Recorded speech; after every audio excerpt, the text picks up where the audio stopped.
Last time we saw that not every game has a pure strategy Nash equilibrium.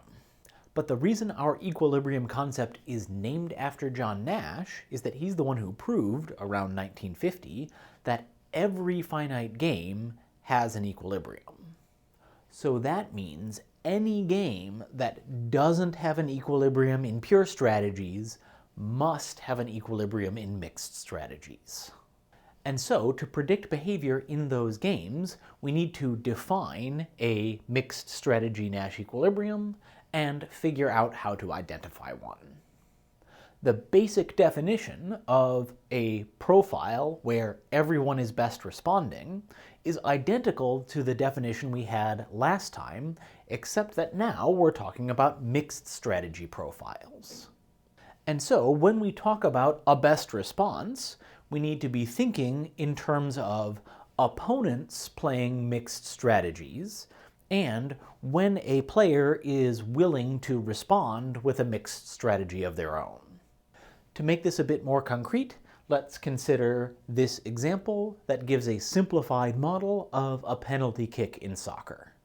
In this game, the player who is kicking has the option to aim for the left or right side of the goal, and the goalie also has the option to jump to the left or right side. And in the payoff matrix, the kicker's utilities are meant to describe the probability of a goal being scored in each situation, whereas the goalie's utilities are the probability of a goal not being scored. And of note, this situation of penalty kicks in soccer is something that has been studied empirically, and it's been shown that game theory actually gives very good predictions in this sort of setting.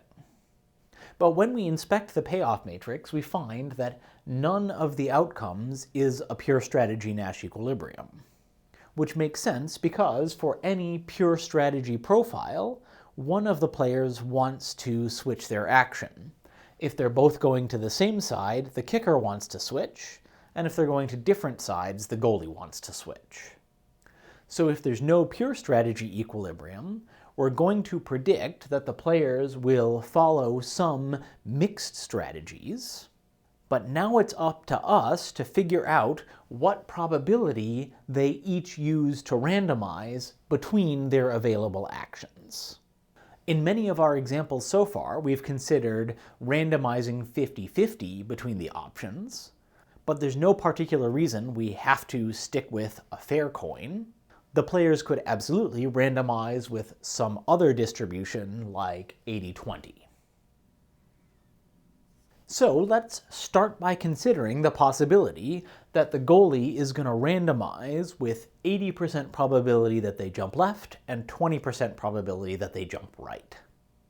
And under this randomization, each of the available actions for the kicker presents a lottery over outcomes. If they kick left, then there's an 80% chance of this outcome and a 20% chance of this one.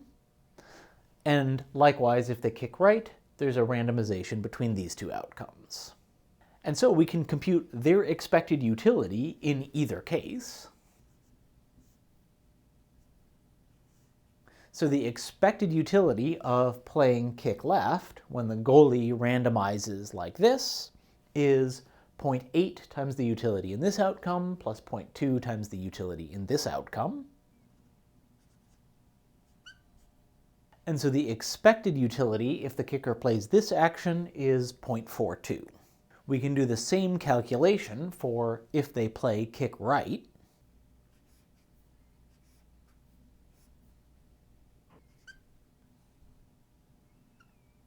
For an expected utility of 0.52. And so, among the pure strategies available to player 1, the best response is to play kick right against this opponent mixture. But since we're looking for a best response in mixed strategies, we have to ask the question of whether player 1 has any mixed strategies that could do better than their pure strategy of always playing kick right.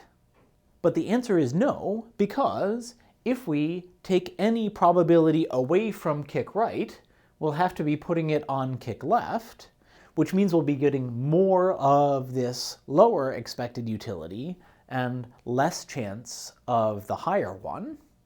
And so among all of player one's possible mixed strategies, their best option is the pure strategy that puts 100% probability on kick right. And the generalization of this idea is our first lemma, which tells us that whenever a player is randomizing their strategy, the expected utility that they'll get falls somewhere between the bounds established by the expected utilities of each action. And the reason behind that is linearity of expectation. Whenever we have some randomization over outcomes, the expected utility of the lottery has to fall between the expected utility of the worst outcome and the expected utility of the best outcome, because the probabilities are just going to give us some convex combination, and we're always going to fall somewhere in between those extremes when we calculate expectations.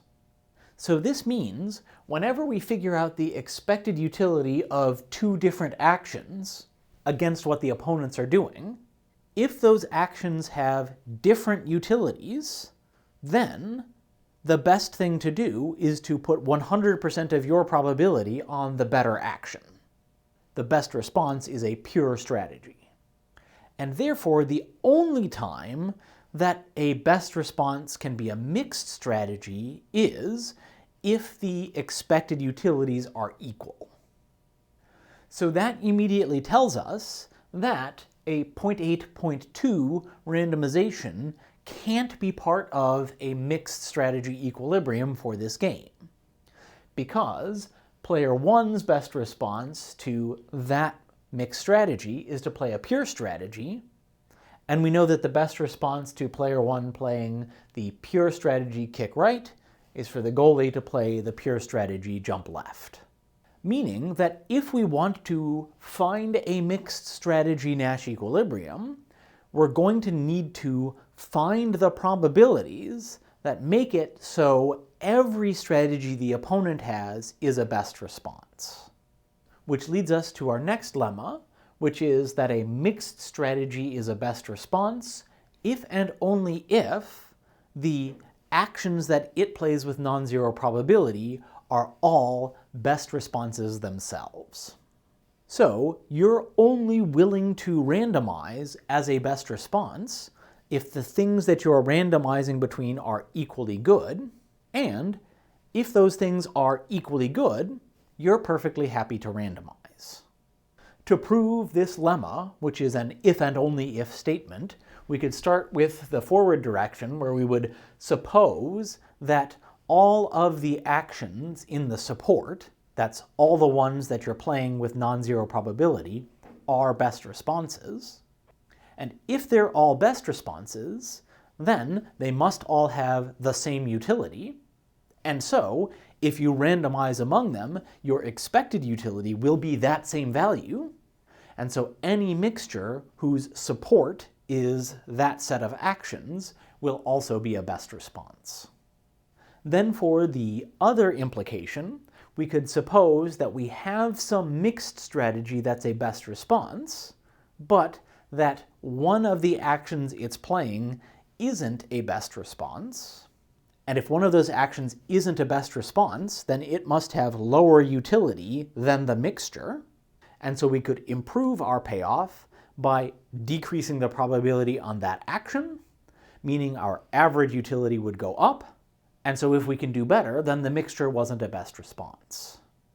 So this means that if we're looking for a mixed strategy Nash equilibrium, where all the players are randomizing and all the players are best responding, then we need to find a mixed strategy profile where each player is indifferent between their actions given the randomization that the other players are doing. And because these expected utilities that we calculated for player one were a function of the probabilities that player 2 was using to randomize, in this game we can solve for player 2's equilibrium mixture by figuring out what probabilities they can play to make player 1 indifferent between kick left and kick right. Likewise, to find player 1's equilibrium strategy, we can figure out what probabilities they randomize with to make player 2 indifferent between jumping left and jumping right. Which leads us to these plots where on the horizontal axis we have one player's probability of their first strategy, and on the vertical axis we have their opponent's expected utility for each action.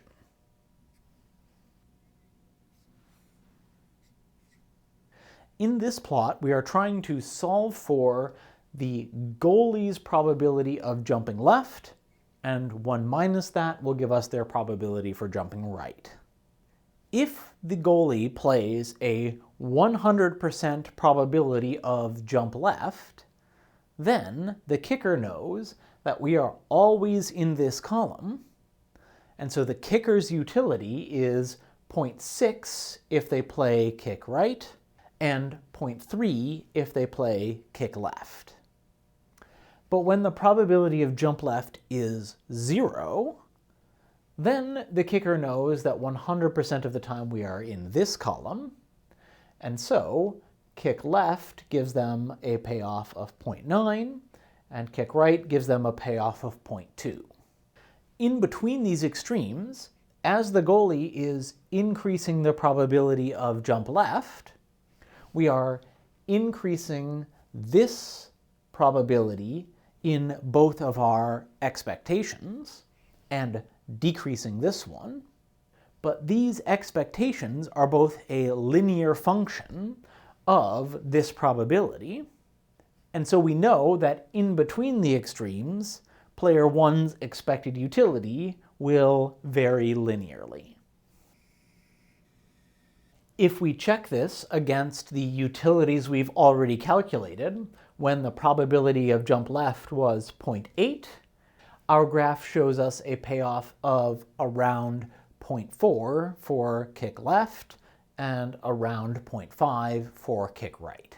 So within the precision of our graph, this is consistent with the calculation that we've done. And so, if we assume that player 1 is always going to pick whichever action is their best response, then whenever the probability is over here, they'll play kick left, and whenever the probability is over here, they'll play kick right, and the tipping point where they switch actions happens where these curves intersect. We can do the same thing for the probability that the kicker uses to randomize, but now this is in terms of the payoffs to the goalie. When kick left is played 0% of the time, we're always in the bottom row, and so jump left gives a payoff of 0.4, and jump right gives a payoff of 0.8. And as the probability of kick left increases, those expected utilities will vary linearly over to these points where, when we are always in the top row, jump right gives a payoff of 0.1, and jump left gives a payoff of 0.7. To get these probabilities, I simply solved a system of equations where I replaced the 0.8 and 0.2 with p and 1 minus p in both equations, and then set the utility for kick left and kick right equal, and solved for p.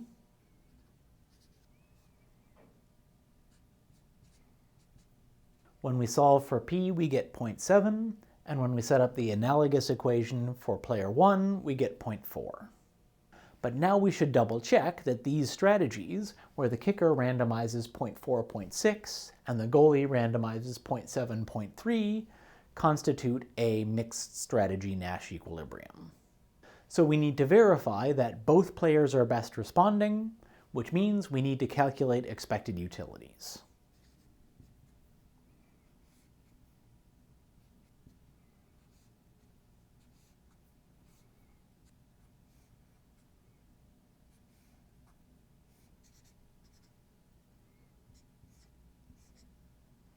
And when we carry out those calculations, we find that for player 1, against the 0.7, 0.3 mixture by player 2, both actions give expected utility 0.48, meaning both pure strategies are best responses, and any mixture between them is also a best response.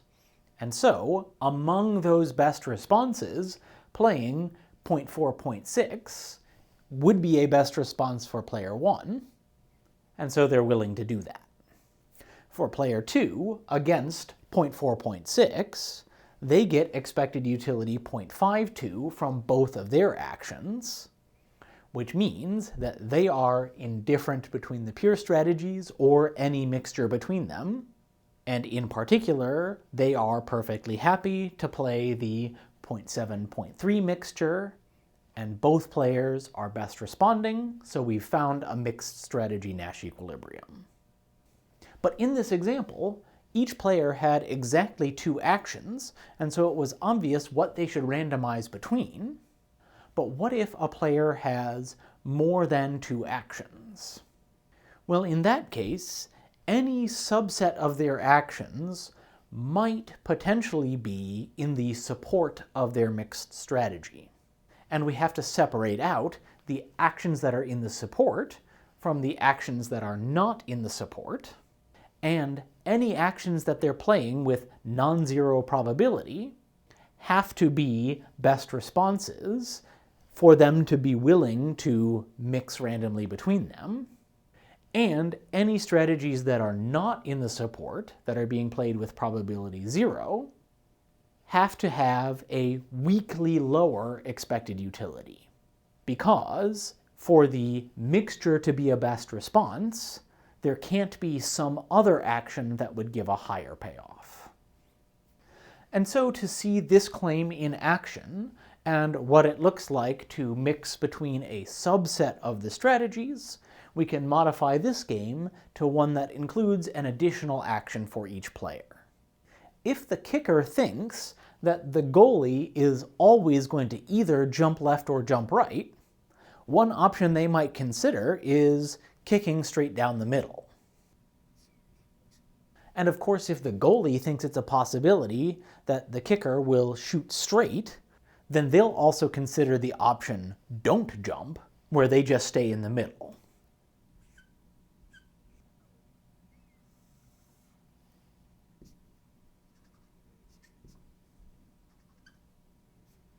And in this expanded payoff matrix, we'll suppose that kicking straight gives a lower probability of scoring than when you kick completely the opposite way from the goalie's jump, but that if the kicker goes straight when the goalie doesn't jump, that's very unlikely to score. And if the goalie doesn't jump when the kicker goes left or right, then the kicker will do almost as well as if the goalie had jumped the wrong way.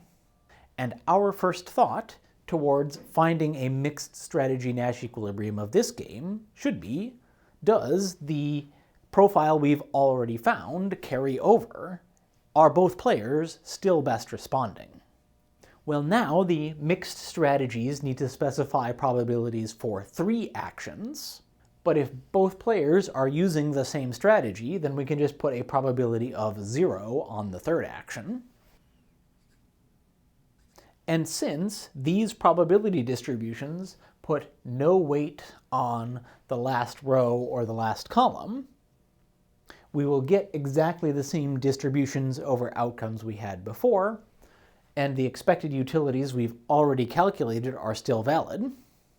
So the players are indifferent among all of the actions within their supports, but we now need to check whether there's an action outside the support set that's a better alternative for any of the players. So for player 1, we need to ask, what is the expected utility of playing kick straight when the opponent is playing this 0.7, 0.30 mixed strategy? And against that mixture, 70% of the time they'll get 0.4, and 30% of the time they'll get 0.4 for an expected utility of 0.4. which we can also add to our plot. And so against the mixed strategy player 2 is using, it is not a best response for player 1 to kick straight. And so player 1's strategy of 0.4, 0.6, 0 is still a best response. We can also do the same calculation for player 2. And against that mixture, 40% of the time they'll get 0.2, and 60% of the time they'll get 0.4, giving them an expected utility of 0.32.